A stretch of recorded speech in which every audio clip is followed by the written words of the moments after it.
सिंहस्था शशिशेखरा मरकतप्रख्यश्चतुर्भिर्भुजैः शङ्खं चक्रधनुस्सरांश्च ददति नेत्रेस्त्रिभिः शोभिता आमुक्ताङ्गदहारकङ्करणरत्काञ्चीनूपुरा दुर्गा दुर्गतिहारिणी भवतु नो रत्नोलसत्कुण्डला।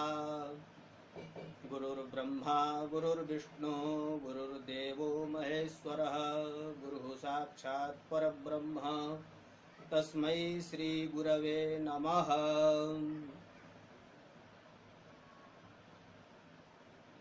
नमस्कार। ज्ञान भूमि चैनल के इस फेसबुक आमुख पटल पर आप सभी सुधीजनों का हार्दिक अभिनंदन एवं स्वागत। मैं संतोष कुमार तिवारी, अंशकालिक सहायक प्राचार्य धर्मशास्त्र विभाग, ब्रजभूषण संस्कृत महाविद्यालय खरखुरा गया, आप सभी सुधीजनों का स्वागत करता हूं। और सबसे ज़्यादा मैं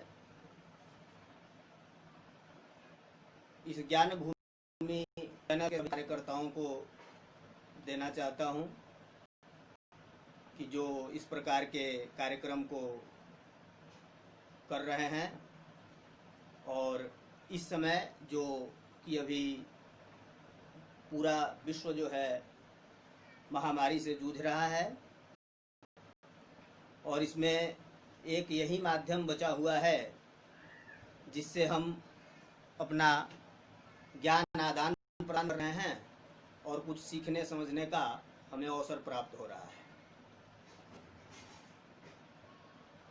तो इस ज्ञान भूमि चैनल के सभी कार्यकर्ताओं को धन्यवाद, विशेषकर मधुसूदन पांडे जी एवं आशुतोष तिवारी जी को बहुत बहुत धन्यवाद, जिनके प्रयास से मुझे आपके समक्ष कुछ कहने का अवसर प्राप्त हुआ है। तो आइए हम सब चलते हैं अपने विषय की ओर। आज का जो हमारा विषय है वो बहुत ही उपयोगी और बहुत ही आवश्यक विषय है और ये हम लोग इस समय जो अपनी सभ्यता और संस्कृति को भूलते जा रहे हैं,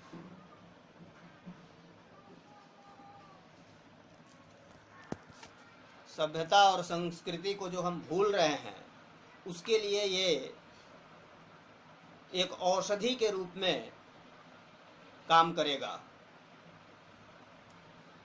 तो आज का विषय हमारा है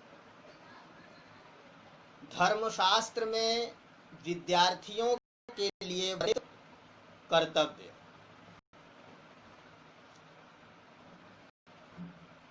तो धर्मशास्त्र में विद्यार्थियों के लिए और वर्णित कर्तव्य देख रहे हैं। जैसा कि हमारा जो आज का व्याख्यान का शीर्षक है, व्याख्यान का शीर्षक भी हमारा इसमें 3 शब्द प्राप्त हो रहे हैं, एक धर्मशास्त्र, एक विद्यार्थियों के लिए और एक वर्णित कर्तव्य। तो इन तीनों शब्दों को लेकर के पूर्वक हम लोग चर्चा करेंगे। तो आइए सबसे पहले हम लोग शुरू करते हैं, धर्मशास्त्र की चर्चा करते हैं, क्योंकि जो हमारा विषय है, हमारा विषय जो है वो धर्मशास्त्र के अनुसार ही विद्यार्थियों के कर्तव्य को बताने वाला है। इसलिए सबसे पहले धर्मशास्त्र की चर्चा करें। तो जैसा हम सब जानते हैं कि हमारे सभी शास्त्रों का, सभी विद्याओं का मूल वेद है, और वेद से ही सारी विद्याएं अथवा सारे शास्त्र जो है वो निश्चित हुए हैं। तो धर्मशास्त्र एक शास्त्र है और यह भी वेद से ही निश्चित है, वेद से ही निकला हुआ है, इसमें कोई संदेह नहीं है। तो किस प्रकार वेद से है? तो जैसा हम जानते हैं कि वेद हमारे चार हैं, ऋग्वेद, सामवेद और अथर्ववेद। ये चार हमारे वेद हैं और वेद के अंग हमारे 6 हैं। वेदांग इनको बोलते हैं, वे 6 हैं: शिक्षा, कल्प, छंद, निरुक्त, व्याकरण और ज्योतिष। ये जो हमारे षडंग हैं, इन षडंग में जो हमारा कल्प है, कल्प हमारा एक अंग है वेद का, इसी कल्प से ही हमारा धर्मशास्त्र निकला है, अथवा इसी कल्प में अंतर्भूत है। ये दोनों कहें तो कोई इसमें विरोध नहीं है।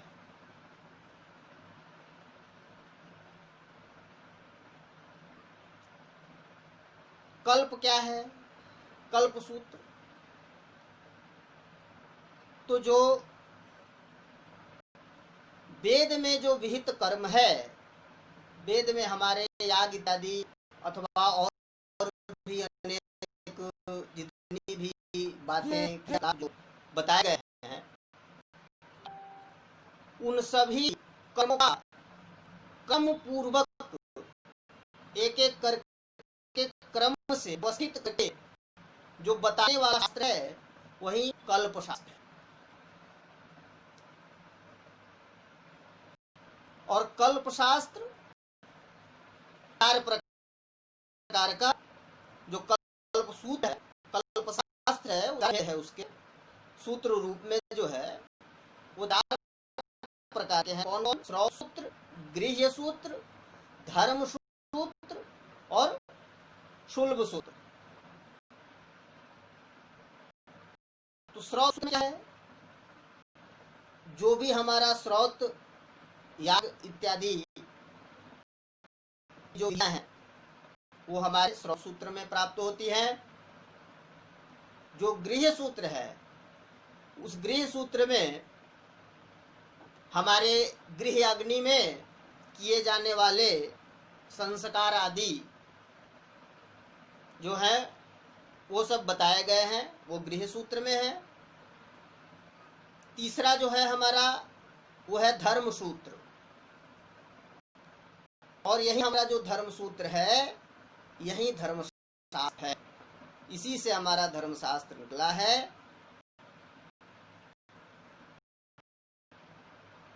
जिसमें धर्मशास्त्र के विषयों को, आचार को, व्यवहार को, प्रायश्चित्त को, हमारे वर्ण और आश्रम के धर्मों को, राजा के कर्तव्यों को, इन सब को बतलाया गया है। और चौथा हमारा है शुल्ब सूत्र। तो जो शुल्ब सूत्र है, जो चौथा, उससे क्या होता है?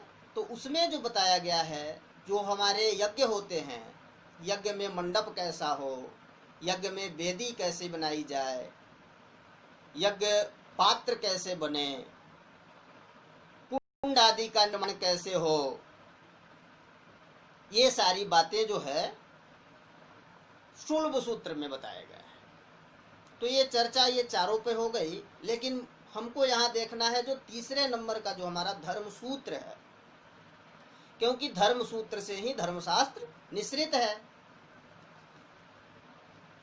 तो धर्म सूत्र से एक बात यहां बता देना चाहता हूं कि हमारे सभी शास्त्र पहले सूत्र रूप में ही उपलब्ध होते हैं। प्रायः जो शास्त्र हमारे हैं वो सब पहले सूत्र रूप में ही प्रणीत प्राप्त होते हैं। उसी प्रकार धर्म शास्त्र भी हमारा सूत्र रूप में प्राप्त हुआ और उसका नाम है धर्म सूत्र। धर्म सूत्र से फिर धर्म सूत्र के बाद धर्मशास्त्र के तीन काल हुए। पहले काल में धर्म सूत्रों की रचना हुई। धर्म सूत्रों में गौतम धर्म सूत्र, आपस्तंभ धर्म सूत्र, बौधायन धर्म सूत्र इत्यादि अनेक धर्म सूत्र हुए। सूत्र काल में केवल सूत्र को धर्मों की रचना हुई। फिर थोड़ा सा आगे बढ़ा तो काल आया स्मृतियों का। तो स्मृतियों में सबसे पहले मनुस्मृति, फिर याज्ञवल्क्य स्मृति, फिर इसी क्रम में और अनेक सारी स्मृतियों की रचना होने लगी। फिर धीरे धीरे कुछ दिनों तक स्मृतियां हुई। फिर उसके बाद एक तीसरा काल आया, निबंध काल। निबंध काल उसमें है निबंध ग्रंथ लिखे गए, जैसे सारे निर्णय सिंधु, धर्म सिंधु इत्यादि अनेक ग्रंथ हैं। तो निबंध ग्रंथ में हैं। इन सब के अतिरिक्त धर्म सूत्र, स्मृति ग्रंथ, निबंध ग्रंथ के अतिरिक्त इनके अलावा हम रामायण, महाभारत, पुराण, साहित्य के ग्रंथ, इन सबको भी यदि धर्मशास्त्र हम कहें तो कोई अतिशयोक्ति नहीं है और इसमें कहीं किसी प्रकार का कोई शंका भी नहीं होती है। ये सब हमारे धर्मशास्त्र ही हैं। फिर भी मनु के द्वारा बताया गया है कि ये सब शास्त्र धर्मशास्त्र तो हैं, लेकिन जो हमारे स्मृति ग्रंथ हैं उन्हीं को धर्मशास्त्र बताया। श्रुतिस्तु वेदो विज्ञेयो धर्मशास्त्रम तु वै स्मृति।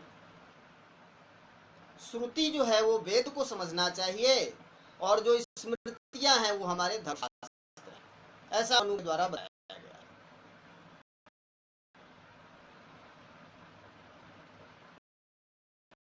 तो अब मनु स्मृति, अन्य स्मृतियां जो हमारे धर्मशास्त्र हैं और उसी के आधार पर हमारा विषय है। तो धर्मशास्त्र के जो विषय हैं पहले उनको भी हम जान लें संक्षेप में ही। तो धर्मशास्त्र को विषयों के आधार पर तीन भाग में बांटा गया। पहला जो है वो आचार भाग है, दूसरा जो है वो व्यवहार भाग है और तीसरा तथा अंतिम भाग प्रायश्चित के रूप में हमें मिलता है।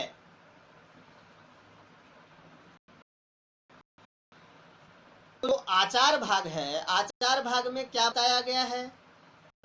तो आचार भाग में हमारे संस्कार, वर्ण और आश्रम की व्यवस्था, हमारे कर्तव्य अकर्तव्य इत्यादि बताए गए हैं। और इसी के अंदर आज हमारा जो विषय है, जो विद्यार्थियों के गणित कर्तव्य धर्मशास्त्र के अनुसार, वो भी हमारा आचार भाग के अंदर ही प्राप्त होगा। ये है। और आचार के बाद दूसरा जो है व्यवहार भाग। व्यवहार में क्या है? तो व्यवहार भाग में हमारी पूरी न्याय व्यवस्था, न्याय प्रणाली जो हमारी है, राजा के द्वारा कैसे कैसे किसी भी प्रकार के विवाद उत्पन्न होने पर किस तरह का निर्णय, किस तरह का दंड, किस तरह का कर इत्यादि लगाया, दंड इत्यादि दिया है। ये पूरा का पूरा व्यवहार भाग में जो 18 प्रकार के व्यवहार बताए गए हैं वो सब ऋणादान इत्यादि वो व्यवहार भाग में ही है। और तीसरा हमारा प्रायश्चित्त भाग। प्रायश्चित्त भाग क्या है? तो प्रायश्चित्त भाग में हमें ये बताया गया है कि जो भी हम व्यवहाराध्याय संबंधित बात, व्यवहार संबंधित बात, हमारे कर्तव्य जो बताए गए हैं उनमें यदि कोई त्रुटि रह जाती है, प्रमाद से कुछ भूल, बस कुछ गलती हो जाती है, जैसे हमारे कर्तव्य हैं वैसे हम पालन नहीं कर पा रहे हैं, कहीं से कुछ त्रुटि हो गई, तो उस त्रुटि को सम्मानित करने के लिए प्रायश्चित्त अध्याय में विभिन्न प्रकार के प्रायश्चित्तों को बताया गया है, जिसके द्वारा हम अपने त्रुटियों को वहां मार्जन कर सकते हैं। तो इस प्रकार धर्मशास्त्र, धर्मशास्त्र के भाग, धर्मशास्त्र के विषय, ये सब तो हम लोग समझ लिए।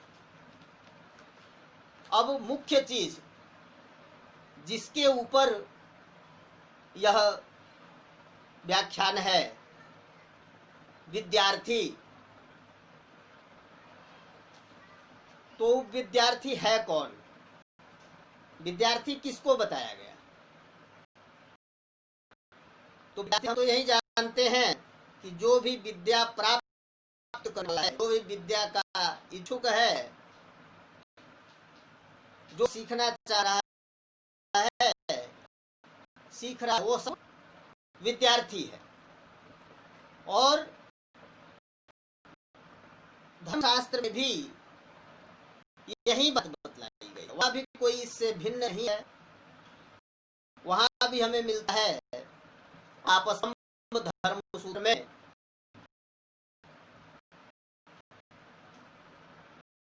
कि जो विद्या सीखना चाहता है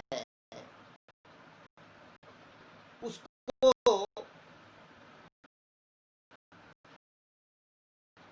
उपनयन संस्कार कराकर, गायत्री मंत्र सिखाकर, और उसके बाद उसे अन्य वेद आदि शास्त्रों को, विषयों को पढ़ाया जाता है। और वही विद्यार्थी है। लेकिन एक बात यहाँ ध्यान देने योग्य है कि धर्मशास्त्र में विद्यार्थी का नाम कहीं प्राप्त नहीं होता है। वहां पर ब्रह्मचारी शब्द आया है। विद्यार्थी के स्थान पे प्रायः सभी स्थलों पे हमें ब्रह्मचारी शब्द मिलते हैं। और ये ब्रह्मचारी किसको कहता है? धर्मशास्त्र के द्वारा ब्रह्मचारी कौन है? तो जिसका उपनयन संस्कार किया जाता है, उपनयन संस्कार होने के बाद वो ब्रह्मचारी होता है।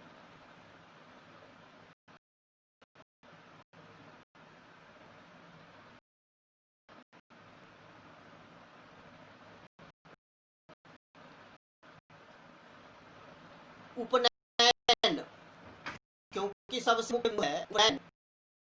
उपनयन के बाद ही ब्रह्मचारी है, और उसी ब्रह्मचारी के लिए वेदाध्ययन इत्यादि करने को और उसके कर्तव्य को बताया गया है। तो उपनयन, ये हम जान ले, उपनयन क्या है?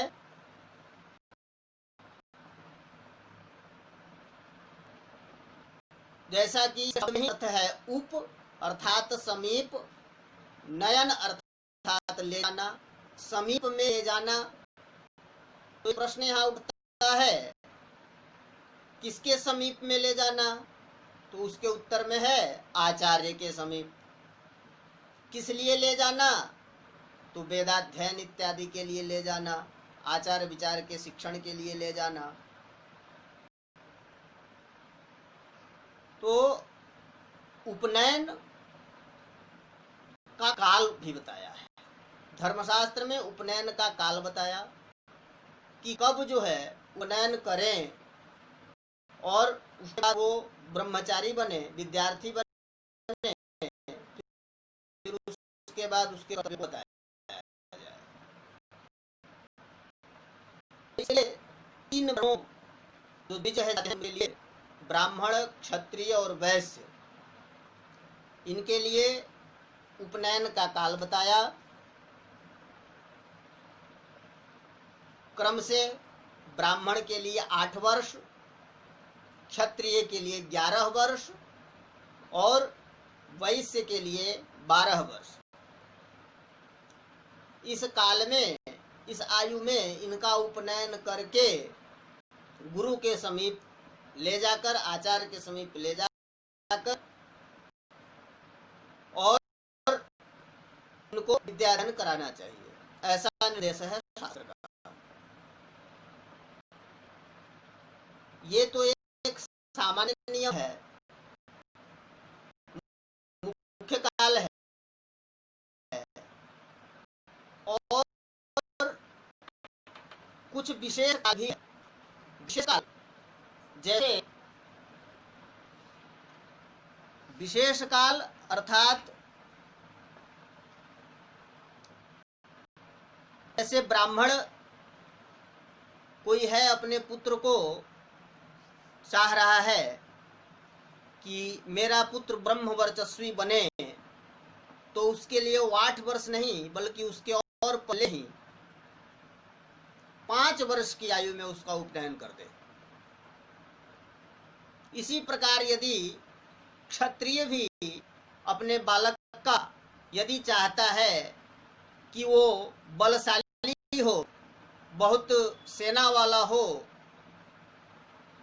तो वो भी अपने पुत्र का उपनयन 6 वर्ष में कर दे।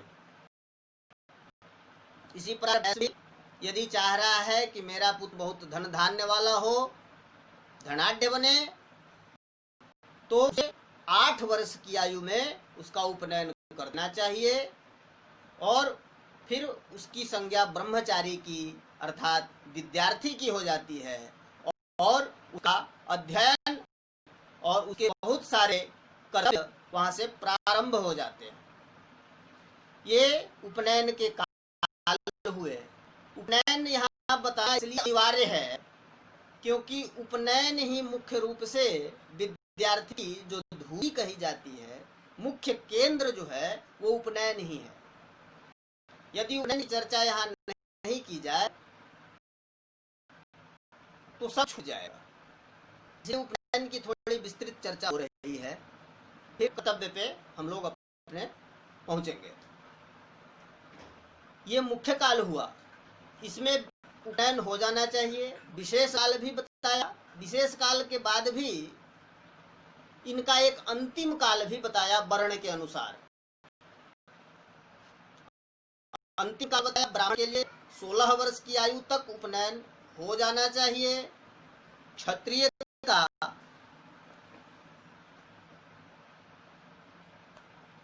22 वर्ष की आयु तक और वैश्य का 24 वर्ष की आयु तक उपनयन हो जाना चाहिए और इसे गुरु के समीप अध्ययन के लिए चले जाना चाहिए।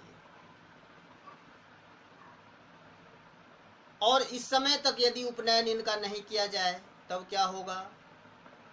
तब इनकी सावित्री पतित हो जाती है, फिर ये उपनयन के योग्य नहीं रहते हैं, फिर इनको प्रायश्चित करना पड़ता है। इसलिए ससमय उपनयन करें और ससमय जो है अध्ययन भी प्रारंभ करा देना चाहिए। उपनयन के कुछ काल भी दिए, कब करना चाहिए, समय भी बताया किस समय किसका उपनयन हो, बसंत में ब्राह्मण का हो, ग्रीष्म या हेमंत में क्षत्रिय का हो, और शरद ऋतु में जो है वो वैश्य का हो। इसके अलावा और भी हमारे ज्योतिष शास्त्र में कब करना चाहिए, कि लग्न में, मुहूर्त में, नक्षत्र में, ये ज्योतिष शास्त्र में भी हमारा बहुत सा ग्रंथ है जो उपनयन के मुहूर्तों का पालन करता है, तो वहां से भी हम देख सकते हैं। तो इस आयु में जब बालक का उपनयन हो जाता है तो उसके नियम प्रारंभ हो जाते हैं, उसके कर्तव्य यहाँ से प्रारंभ हो जाते हैं।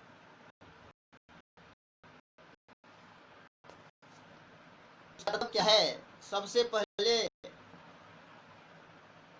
उसके वस्त्र आदि से ये प्रारंभ होता है। जो विद्यार्थी बन गया, जो ब्रह्मचारी बन गया, उसके लिए एक सीमित वस्त्र है वो धारण करना है, एक सुरक्षा है तो दंड धारण करना है, मेखला धारण करनी है। तो ब्राह्मण जो ब्रह्मचारी है वो पटुआ का जो वस्त्र है वो धारण करे, और पालास का धारण करे, दंड जो है उसका वो केशांत प्रमाणतः हो, मुंज का धारण करे। इसी प्रकार क्षत्रिय ब्रह्मचारी विद्यार्थी छुमा बोलते हैं जो है, अथवा एक रुरु मृग है उसका धारण करे, और जो कृष्ण मृग है उसका ब्राह्मण धारण करे। बट वृक्ष का खदिर वृक्ष का दंड है वो क्षत्रिय धारण करे, और उसका जो है मस्तक प्रमाणक होना चाहिए। अमरुवा जो डोरी होती है उससे बाहुआ मेखला धारण करे। वैश्य बालक ब्रह्मचारी है वह भेड़ के बाल से अथवा बकरे के जो छाल है उस छाल का अथवा भेड़ के बाल के जो ऊन है उसका वस्त्र धारण करे। पीलू अथवा गूलर का दंड धारण करे, नासांत प्रमाण तक होगा, और पटुआ का मेखला धारण करे। यहीं से इसके कर्तव्य प्रारंभ हो जाता है विद्यार्थियों। ये विद्यार्थी जब तक विद्यार्थी जीवन में रहेगा उसका ये कर्तव्य हो जाएगा कि वो इन सब चीजों को धारण करेगा। एक यज्ञोपवीत बनेगा,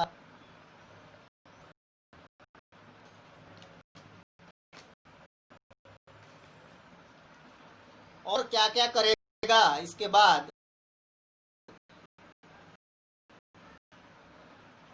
ये सब भी आगे है। उसको सावित्री का उपदेश प्राप्त हो जाता है, गायत्री का, और तो सध्योपासन करना आरंभ करना होगा, और गुरु के द्वारा उसे धीरे धीरे करके शौच और आचार्य की शिक्षा दी जाती है। जैसा मनुष्य स्मृति में आता है, शिष्यम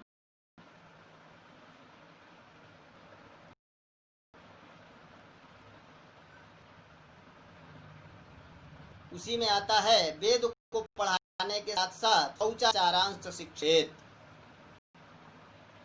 शौच और आचार की शिक्षा दे, कैसे उसको रहना चाहिए, और किस प्रकार से उसके नियम हैं, प्रतिदिन उसको संविदा लाना चाहिए, लकड़ियां बिन करके। और भी हमारे शास्त्रों में ये देखने को मिलता है। आजकल तुरंत रामायण और राम कथा और कृष्ण कथा हमको इस लॉकडाउन के साथ देखने को मिला है। उसमें भी हम देखते हैं कि जो गुरुकुल में रहने वाले राम जी, कृष्ण जी, वो लोग भी जाते हैं जंगल में लकड़ियों को लाने, समिधा लाने। उनके लिए भी भिक्षाटन इन सब का विधि विधान करता हुआ हम देखते हैं। ऐसा हमारे शास्त्रों में भी वर्णित है, उनका पालन भी हमें दिखाया गया है। तो उनका नित्य का कर्तव्य क्या क्या होता है? प्रतिदिन समिधा लाना है, भिक्षा मांगनी है, समिधा में, अग्नि में समिधा डालना है, भूमि पर शयन करना है, खाट पर अथवा चौकी पर नहीं सोना है। गुरु के लिए जो भी कार्य है गुरु का वो करना है। प्रतिदिन स्नान करना है, देव ऋषि पितरों का तर्पण करना है।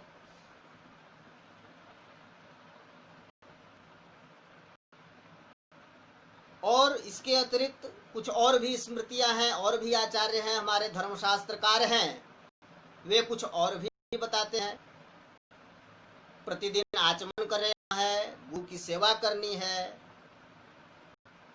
बहुत कम बोलना है, वेदाध्ययन अपने समय पर करना है। कुछ खाद्य पदार्थ भी हैं और कुछ पेय पदार्थ भी हैं, उनको भी त्यागना है। सूखा कुछ नहीं करना, खाना है। सिरका इत्यादि जो होता है, कुछ बासी, वो नहीं खाना है। मधु मांस इत्यादि का भक्षण नहीं करना है। गाना बजाना इत्यादि का त्याग करना है।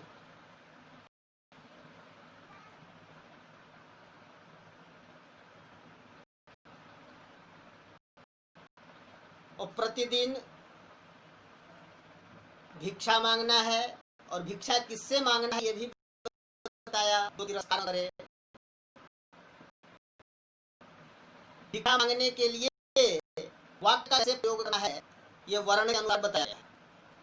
ब्राह्मण जो है वो भवत शब्द का पहले प्रयोग करे, भवत भिक्षाम देहि।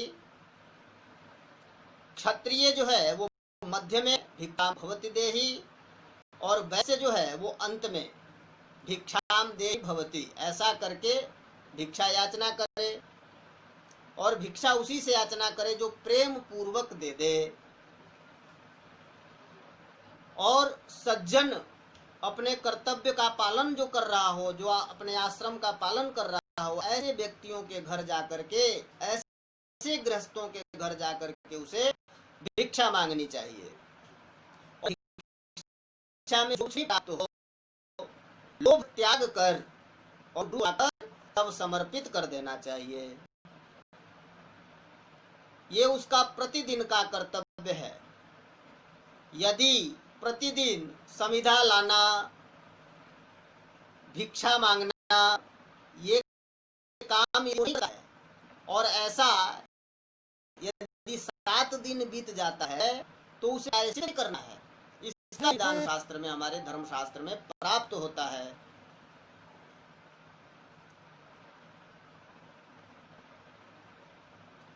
और यदि गुरु उपस्थित नहीं है, गुरु अपने घर से, आश्रम से यदि कहीं बाहर हुए हैं, तब भी ये सारा अपना नियम सब उसे है, वो गुरु पत्नी के समीप अथवा गुरु पुत्र के समीप रह करके ये करते रहना है। त्याग सर्वथा निषिद्ध है। कार्य, अपना कर्तव्य कभी छोड़ना नहीं है। इसके अतिरिक्त गुरु के लिए और भी जो कार्य हैं, गुरु को पुष्प चाहिए, जल चाहिए, कुशा चाहिए, मिट्टी चाहिए, जो कुछ भी चाहिए, वो सारा का सारा कार्य करने के लिए जो शिष्य है, जो विद्यार्थी है, जो छात्र है, उसको सदैव उद्यत रहना चाहिए, कभी भी उसे आलस नहीं करना चाहिए। अब इसके बाद सावित्री, गायत्री की दीक्षा, संध्योपासन और ये कुछ कर्तव्य, इसके बाद जो है वेदाध्ययन भी आता है। वेदाध्ययन क्या है? जो हम वेद पढ़ते हैं, पहले जो है सब कुछ जो है मौखिक रूप ही था, मौखिक रूप में ही आदान प्रदान था, विद्यार्थी गुरु के समीप रहता था और अपने कर्तव्यों को करता हुआ वेदाध्ययन करता था। तो वेदाध्ययन करने के लिए नियम बताया कि गुरु को हमेशा ईश्वर समझना चाहिए। विद्यार्थी जो है वो गुरु को ईश्वर समझे, गुरु से उच्च आसन पर न बैठे, गुरु के साथ भी आसन पर न बैठे, ना ही किसी वस्तु का सहारा लेकर, और ना ही कभी घुटनों पर पैर हाथ को रख करके गुरु के समीप अध्ययन के समय ऐसे नहीं बैठे। ये भी विद्यार्थी के कर्तव्य हैं। और हमेशा अध्ययन प्रारंभ करने के पहले प्रणव ओम का उच्चारण करे, और जब अध्ययन समाप्त करे तब भी जो है प्रणव ओम पूर्वक ही समापन करे। मनुस्मृति है कि रहस्यों के साथ संपूर्ण वेदों का अध्ययन विद्यार्थी को करना चाहिए, ब्रह्मचारी को करना चाहिए। महाभाष्य में भी एक पंक्ति वैदिक उदाहरण के अनुसार प्राप्त है कि ब्राह्मण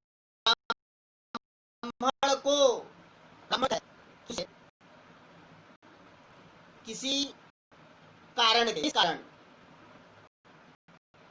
बिना किसी प्रयोजन के वेदांगों के साथ संपूर्ण वेद का अध्ययन करना चाहिए।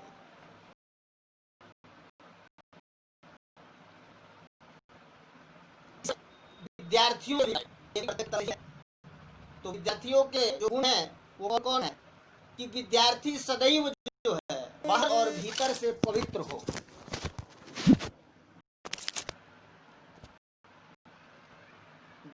विद्यार्थी को सदैव बाहर और भीतर से पवित्र होना चाहिए, ध्यान मग्न हो, बुद्धिमान हो, सत्य हो, सत्य प्रिय हो, और विद्या की रक्षा की तरह हो। इस प्रकार के ये सभी जो गुण बताए गए हैं ये विद्यार्थियों में हो, उसे ही शिक्षा देनी चाहिए। और भी मनु के अनुसार बार बार मनु शब्द ही आ रहा है, मनु की ही चर्चा हो रही है। ऐसा इसलिए भी है कि सभी स्मृतियों में श्रेष्ठ है वो मनुस्मृति ही है, और यदि मनुस्मृति से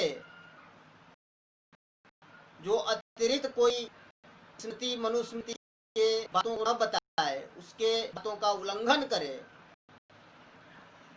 तो स्मृति जो है श्रेष्ठ नहीं है। इसलिए बार बार जो है मनुस्मृति की चर्चा मनुस्मृति में ऐसा दिया गया है, ये कहना जरूरी है। अन्नवर्थ विपरीता तु या श्रुति सानस्यते, मनु के विपरीत जो स्मृतियां हैं वो प्रशस्त नहीं है। तो उन्होंने बताया है 10 प्रकार के विद्यार्थियों का गुण बताया कि ऐसे जो हों उनको ही विद्यार्थी समझना चाहिए और उनको शिक्षा देनी चाहिए। वो कौन कौन है?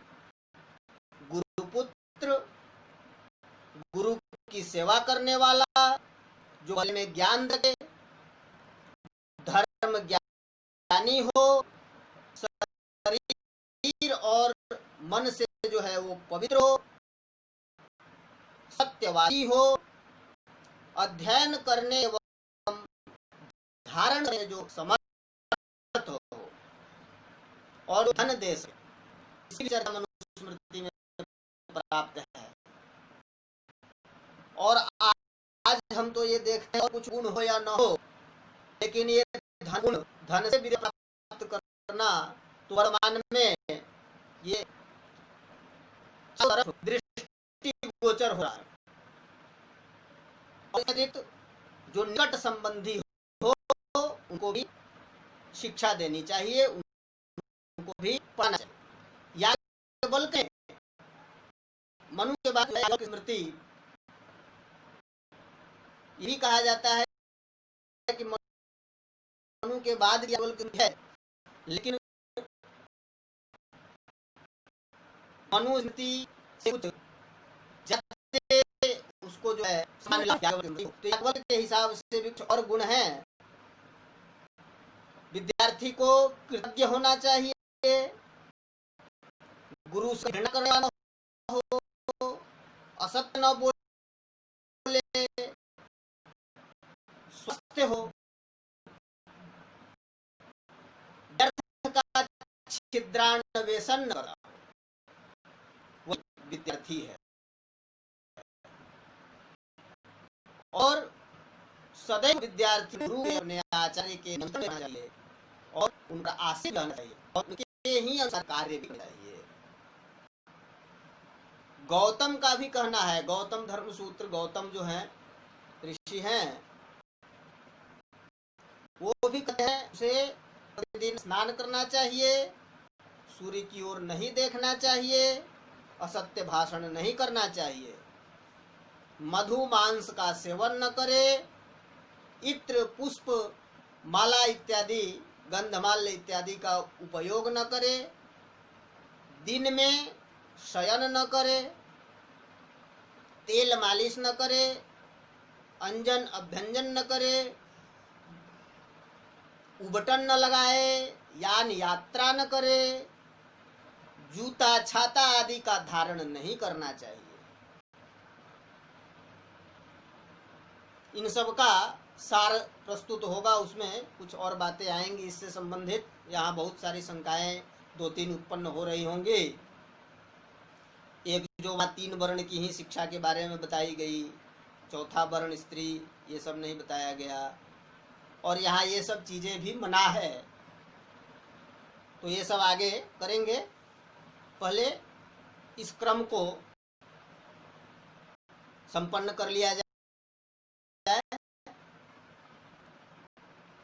नहीं करना चाहिए, लालची नहीं होना चाहिए, व्यर्थ का विवाद न कर विद्यार्थी, इत्यादि गाना ये सब न करे, दूसरे की निंदा न करे, स्त्री को न देखे न उसे स्पर्श करे, जुआ न खेले, क्षुद्र पुरुषों की सेवा न करे, पशु हनन न करे, अश्लील वार्तालाप न करे, इन सब चीजों से दूर रहना चाहिए। इसके अतिरिक्त गुरु के साथ साथ जाना चाहिए, प्रत्येक कार्य में सहायता करनी चाहिए गुरु के, उसके शरीर पैर आदि को चाहिए। वैसे तो उच्छिष्ट खाना जो है वो निषेध है, लेकिन गुरु का उच्छिष्ट विद्यार्थी को खाने में कोई हानि नहीं है, वह खा सकता है। और गुरु जिससे सदैव प्रसन्न हो, इस प्रकार के कार्य को करना चाहिए। जोर से हंसना नहीं चाहिए, जोर से साफ नहीं करना चाहिए, जोर से जम्हाई नहीं लेना चाहिए। और गुरु के सोने के बाद विद्यार्थी सोए और गुरु के जाने से पहले विद्यार्थी जग जाए।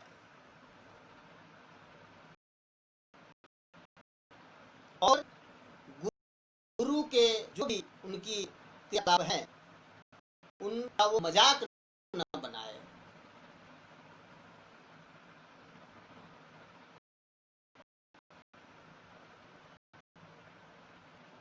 विद्यार्थियों के लिए इसी नियम में, इसी कर्तव्य में एक और बताया गया कि विद्यार्थी को बाल जो है उसका मुंडन करना है या कैसे रखना है, 3 प्रकार का बताया। और क्यों बताया गया, इसके पीछे भी कारण है, क्योंकि विद्यार्थी जो है, जो ब्रह्मचारी है, उसको तेल साबुन इत्यादि नहीं लगाना है, बहुत अच्छे तरह से एकदम पूर्वक स्नान नहीं करना है। तो इसलिए ये नियम बना दिया गया, कर्तव्य बनाया गया। ये काफी भी है कि ब्रह्मचारी का सिर जो है वो मुड़ा होना चाहिए, शिखा रहे, अथवा शिखा के सहित भी पूरा का पूरा मुंडन हो, और नहीं तो पूरा बाल रखे। 3 प्रकार का बताया।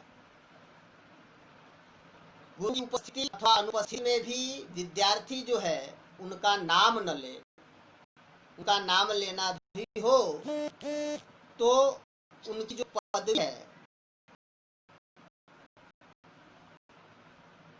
उसको दान कर सकता है। गुरु का अभिवादन कर सदैव प्रणाम करे, पादोपसंग्रहण कहा, बाएं हाथ से ऐसे करके, बाएं हाथ दाहिने हाथ से दाहिना हाथ ऐसे करके, और जो है प्रणाम करे।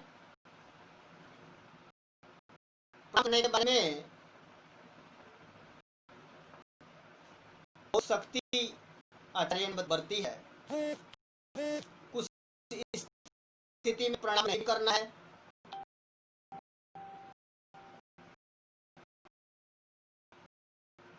जब स्वयं जूता पहने रहे, सिर पर पगड़ी हो अथवा हाथ व्यस्त है, हाथ में छूट आदि हो, भोजन आदि हो,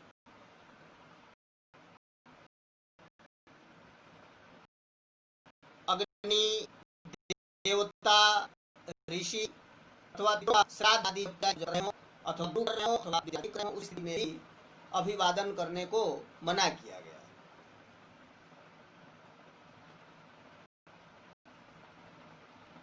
ब्रह्मचर्य की अवधि बताई गई, विद्यार्थियों की एक अवधि बताई गई कि कब तक वो पढ़े। तो इसलिए कहा एक बहुत अत्यधिक समय बताया 48 साल और कम से कम 12 वर्ष। लेकिन मनु जो है वे तो अलग बताते हैं, वो 36 वर्ष, 18 वर्ष अथवा 9 वर्ष, ये 3 प्रकार के अध्ययन का जो विद्यार्थी का काल है वो बताए हैं। इतने समय तक वेदाध्ययन, वेद इत्यादि अनेक शास्त्रों का वो अध्ययन करे।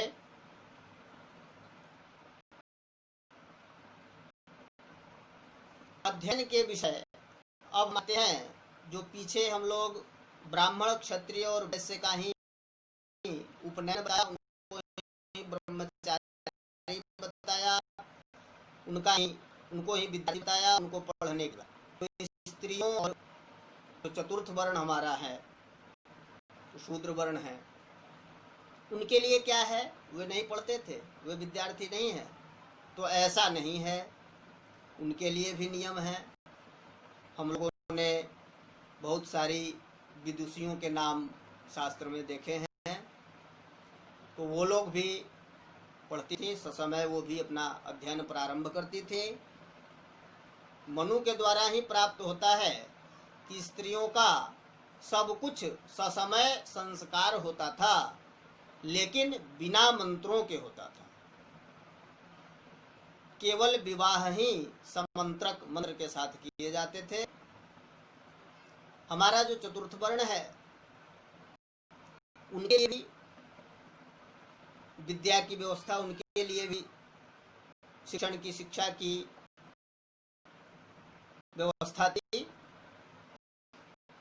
जैसे वेद के साथ वेदाध्ययन करने के बाद विशेष रूप से ब्राह्मण को ब्रह्म विद्या इत्यादि की शिक्षा दी जाती थी। क्षत्रियों को राजधर्म, न्याय व्यवस्था, इन सब की शिक्षा दी जाती थी। चतुर्दश विद्या की भी चर्चा है। पुराण, न्याय, मीमांसा, धर्मशास्त्रा मिश्रिताः वेदास्थानानि विद्यानां धर्मस्य च चतुर्दश। ये चतुर्दश विद्याएं जो है वो पढ़ाई जाती थी। धीरे धीरे और भी आगे अनेक प्रकार के शास्त्र पढ़ते गए। फिर धीरे धीरे वेदाध्ययन से लोगों का मन जो है हटता गया।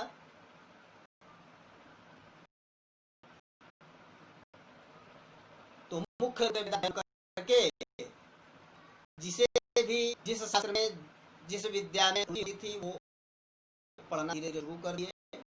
वही आज भी रहा है। और अध्ययन करने के साथ साथ विद्यार्थियों का कर्तव्य भी है कि वह पढ़े हुए जो शास्त्र हैं, जो विद्या है, उनको जो है वो दोहराता रहे। यदि उसे वो नहीं दोहराता है, यदि वो भूल जाता है, तो उसे प्रायश्चित्त का भी विधान बताया गया है कि फिर उसे प्रायश्चित्त करना चाहिए।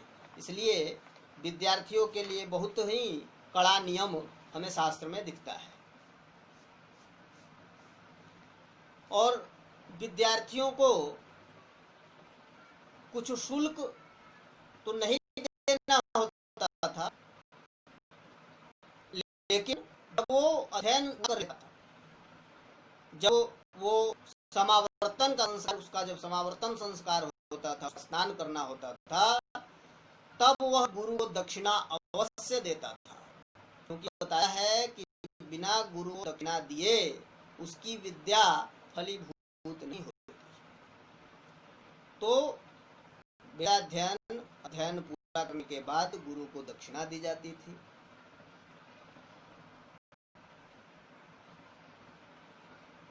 वर्णों के अनुसार बताया गया, वर्णों के अनुसार जो विद्याओं की चर्चा है प्रत्येक विद्यार्थियों के लिए, जिसमें हमारे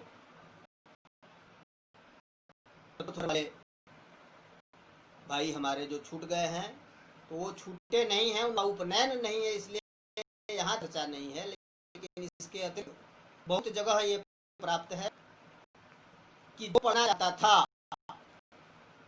जो भी इच्छुक होता था, तो क्षत्रियों के लिए राजधर्म, नीति शास्त्र, न्याय की शिक्षा दी जाती थी।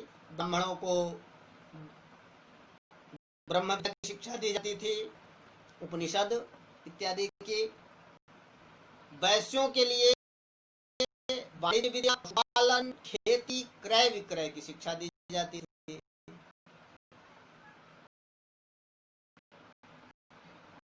लेकिन चतुर्थ वर्णों के लिए भी जो सीखना चाहता था, उन्होंने शिल्प विद्या, वैश्य के जो बताए गए हैं, खेती, पालन, इन सब को ये शिक्षा दी जाती थी और ये भी अध्ययन करते थे।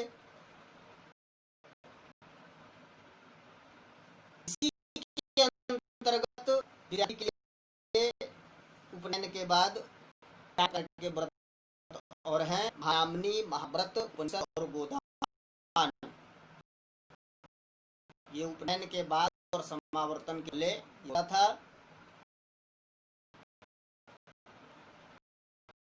और इस तरह के संपूर्ण कर्तव्यों का निर्वहन ब्राह्मण विद्यार्थी करता था वो तो उसके लिए कृष्ण बताओ बार बार भक्ति करके 3 कृष्ण को करता था, तब उस दोष से मुक्त होता था। ब्रह्मचारी विद्यार्थी है वो 2 प्रकार का ब्रह्मचारी पाया गया। क्योंकि ब्रह्मचारी वेदाध्ययन किया, उसका कार्य जो बताया था पीछे 36 अथवा जितने समय तक वो रहना चाहे, जब कर ले समले गुरु की अनुमति से गुरु को गुरु दक्षिणा दे, समावरण स्नान करे और अपने घर की ओर लौटे और जाके से जो है वो करे और गृहस्थ आश्रम में प्रवेश। और एक ब्रह्मचारी जो होता था वो गुरु के ही समीप रह जाता था। इस प्रकार 2 प्रकार के ब्रह्मचारी बताए गए, एक नैष्ठिक, एक उपमान।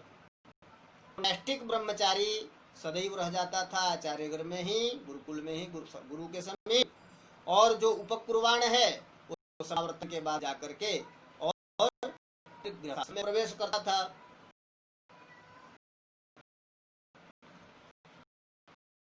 और ध्यान का जो बताया, कुछ काल जो उसके हैं उसमें वेदाध्ययन नहीं, उसमें अध्ययन को त्यागना है, जिसको शास्त्र में अनध्याय कहा गया है। यह भी वेदांतों के तत्व के अंतर्गत ही है।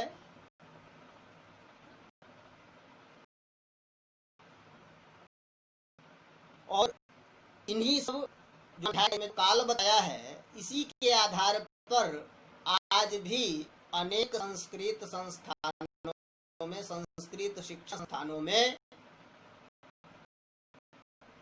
इसी अध्याय के दिन ही अवकाश है।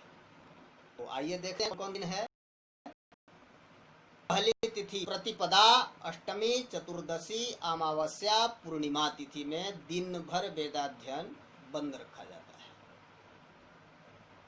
तो ये केवल वेद के लिए है, वेद के अतिरिक्त और पढ़ सकते हैं। वेद में भी जो पहले पढ़े हुए हैं उसको दोहरा सकते हैं। इनके अलावा जो हमारी युगादि तिथियां हैं, युगों का जो प्रवृत्ति का काल है, तिथि है, हमारे मनवादी मनुओं के जो प्रवृत्ति का जो तिथि है, काल है, उसे अनध्याय होता है। और कुछ तात्कालिक अनध्याय भी है। जब अध्ययन करने बैठे हुए हैं, पढ़ रहे हैं गुरु शिष्य बैठ करके, और कुछ स्थितियां हैं जब उत्पन्न हो जाए तो उस समय भी हमें अध्ययन का त्याग कर देना चाहिए। तो वो क्या क्या है? कुत्ता, सियार, इन सब के भूखने पर, गधा, उल्लू यदि बोले तब, साम ध्वनि सुनाई दे, बांसुरी वादन सुनाई दे अथवा कोई आर्तनाद सुनाई दे, अपवित्र हो जाए, शव के समीप में बिजली चमके तब, भोजन करने के बाद जब तक हाथ उठे न, आंधी तूफान चले, संध्या समय किसी श्रेष्ठी के आगमन होने पर, रथ, हाथी, घोड़ा, नाव इत्यादि अथवा अन्य किसी यान पर, अन्य सवारी पर जब बैठे हों तब, निर्जन स्थान में, इन सब में तत्कालिक अनध्याय समझना चाहिए। श्राद्ध भोजन करने के बाद, भूकंप, उल्कापात होने पर, ग्रहण के समय, गुरु शिष्य के बीच में कोई पशु आ जाए, कुछ अपवित्र वस्तु आ जाए, तब भी जो है अध्ययन का तत्काल त्याग करना चाहिए। क्योंकि इसके लिए बताया गया है कि अध्याय के दिनों में जब हम पढ़ते हैं उसे क्या होता है, तो अष्टमी में अध्ययन करते हैं तो गुरु की हानि है, चतुर्दशी में करते हैं तो शिष्य की, अमावस्या पूर्णिमा में करते हैं तो स्वयं विद्या की, और हमारे आयु का भी नाश मिटता है। इसीलिए हमें अनध्याय के दिनों में, अनध्याय के समय में अध्ययन नहीं करना चाहिए।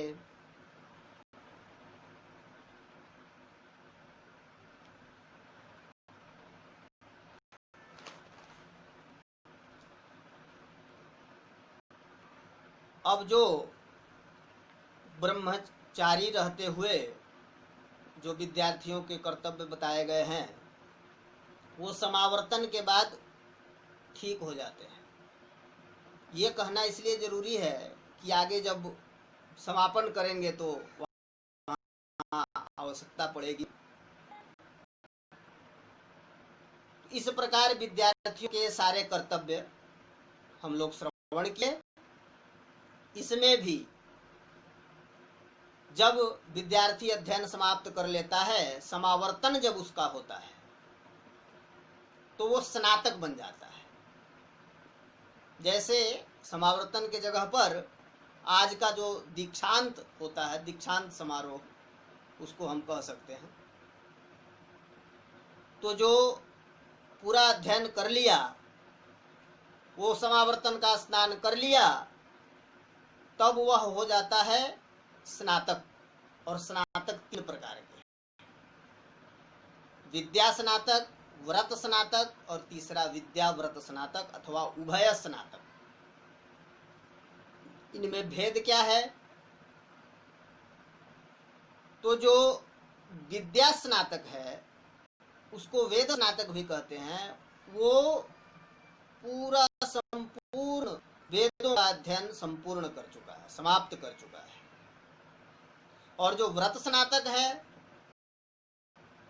वो जो भी ब्रह्मचर्य आश्रम में रहने पर जो भी नियम थे उसका वो सम्यक रूप से पालन किया, वेदाध्ययन कर लिया है। बस वेदाध्ययन में बहुत ज्यादा ध्यान न दे करके वो व्रतों का पालन अच्छा से किया।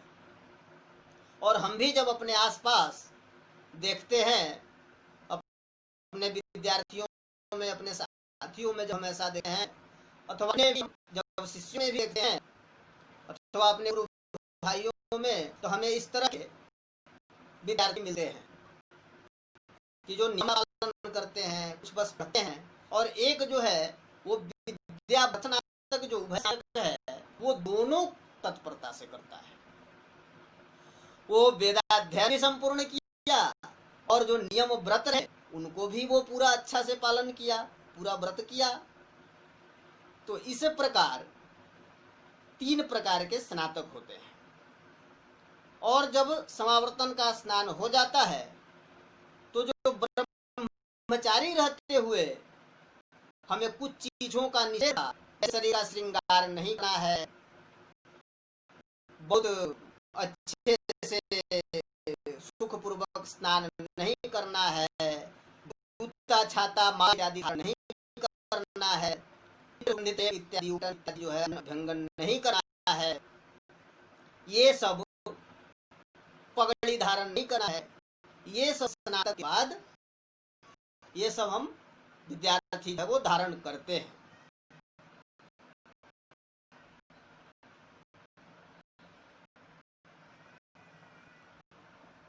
और आजकल जो ब्रह्मचारी कहा गया है और ब्रह्मचारी को ही उत्तम विद्यार्थी माना गया है, वह प्रायः लोप हो गया है इस समय। क्योंकि आजकल कोई ब्रह्मचारी रहता ही नहीं है जिनका ससमय उपनयन होता है तब भी। क्योंकि उपनयन के साथ साथ ही हमारे वो जो चारों व्रत हैं और समावर्तन संस्कार है वो सब कर दिया जाता है। आजकल जो भी हमारे जो साथी हैं, हमारे जो मित्र हैं या जो सुधीजन हैं जो देख रहे हैं, उसमें बहुत करने वाले उपनयन इत्यादि बहुत पद्धति को जानते भी होंगे। तो बहुत मुझे लगता है कि ऐसा कहीं हो तो आश्चर्य ही है, क्योंकि समावर्तन तक का संसार उपनयन के साथ कर दिया जाता है। तो इसलिए आज तो विद्यार्थी अथवा ब्रह्मचारी तो कोई है नहीं, तो ये भी कोई वो नहीं है। इसलिए हम शरीर का श्रृंगार कर रहे हैं तब भी कोई बात नहीं है, चलिए ठीक है, विद्यार्थी रह करके ही जूता धारण करते हैं, छाता धारण करते हैं, वातावरण के अनुसार आवश्यक भी है और समावर्तन हो ही चुका है। माला इत्यादि धारण कर सकते हैं, इत्यादि लगा सकते हैं, पगड़ी धारण कर सकते हैं और करते ही हैं, तो ठीक भी है। लेकिन पीछे जो नियम बताए गए और समावर्तन हो गया, स्नातक हो गए, तो जो समिधा दान और भिक्षाटन इत्यादि था ये भी समाप्त हो गया। लेकिन जो गुरु की सेवा, जो विद्यार्थियों के अंदर हमारे गुण कैसे हों,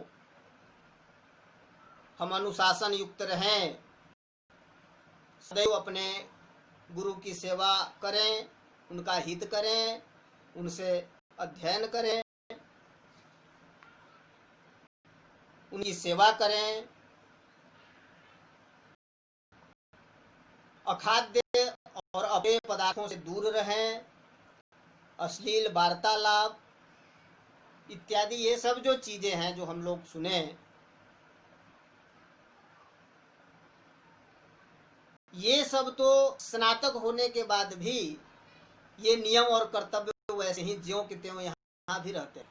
उसमें किसी प्रकार की, उन सब नियमों में किसी प्रकार की कोई छूट नहीं मिलती है। तो आजकल हम सब स्नातक ही हैं और स्नातक के रूप में ही विद्यार्थी हैं, ब्रह्मचारी के रूप में तो नहीं है, नहीं ना के बराबर ही है। तभी जितनी भी बातें, जितने भी नियम हमारे हैं उनका हमें पालन करना चाहिए और हम सभी को मिलकर के ये प्रयास भी करना चाहिए कि क्यों, आखिर क्या कारण है कि हम अपने धर्म शास्त्र से दूर होते जा रहे हैं, हम अपने संस्कार आचार से दूर होते जा रहे हैं। पहले का जो मानव समुदाय था उसमें हमारी जो माताएं जो है, जो स्त्रियां हैं अथवा जो बुजुर्ग हैं, यदि वो बहुत नहीं भी पढ़े हों तब भी वो धर्मशास्त्र का ज्ञान रखते थे और धर्मशास्त्र में तो एक एक बातें ऋषियों के द्वारा बहुत ही पवित्रता से चिंतन मंथन करने के बाद लिखी गई है। यदि हम इसमें किसी प्रकार का संदेह करते हैं तो ये हमारी मूर्खता ही है। तो हम सबको एक बार फिर से धर्मशास्त्र के शरण में चलना चाहिए और धर्मशास्त्र का आश्रय ले करके और हम अपने कर्तव्यों को, अपने आचार व्यवहार को जानना चाहिए और उसी बात हमें आदर करना चाहिए, समझना चाहिए, होना भी चाहिए। तो इसी के साथ आज की तो परिचर्चा धर्मशास्त्र में विद्यार्थियों के लिए वर्णित जो कर्तव्य वो यहीं पर समाप्ति है और आप सभी सुधी जनों ने इतने ध्यान पूर्वक यह सब सुना और ज्ञान भूमि चैनल के सभी कार्यकर्ताओं के द्वारा मुझे ये मौका दिया गया, इसके लिए मैं उन सबको एक बार फिर से धन्यवाद देता हूँ और आप सभी को भी मैं प्रणाम करता हूँ। धन्यवाद।